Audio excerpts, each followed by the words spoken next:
इकराम, आए हुए मेहमान और मेरे अजीज साथियों, अस्सलाम वालेकुम व रहमतुल्लाहि व बरकातुहू।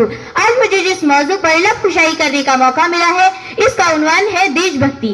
देशभक्ति का मतलब है अपने वतन से सच्ची मोहब्बत, इसकी इज्जत, इसकी हिफाजत और इसकी खिदमत। हमारा मुल्क हिंदुस्तान एक अजीम मुल्क है, जहाँ मुख्तलिफ किस्म के मज़ाहिब, जुबानों और सकाफतों के लोग मिलजुल कर रहते हैं। यही इत्तेहाद हमारी सबसे बड़ी ताकत है। मुल्क को आज़ादी दिलाने के लिए बेशुमार मुजाहिदीन आज़ादी ने अपनी जानों का नजराना पेश किया। इन्हीं में से महात्मा गांधी, भगत सिंह, सुभाष चंद्र बोस, अशफाक उल्लाह खान और बेशुमार दीगर अजीम रहनुमाओं ने मिलकर हमें आज़ादी की नेमत दी। इनकी कुर्बानियां हमें हमेशा देशभक्ति का दर्ज देती रहेंगी।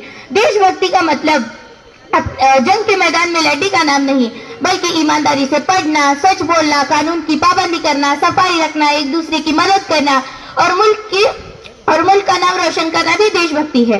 हम तलबा का फर्ज है कि हम मेहनत से तालीम हासिल करें, एक अच्छे शहरी बने और अपने वतन की तरक्की में हिस्सा लें। जब हम अपने वतन के लिए कुछ अच्छा करते हैं, तभी हम सच्चे देशभक्त कहलाते हैं।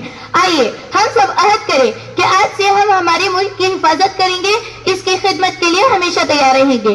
जय हिंद, जय महाराष्ट्र।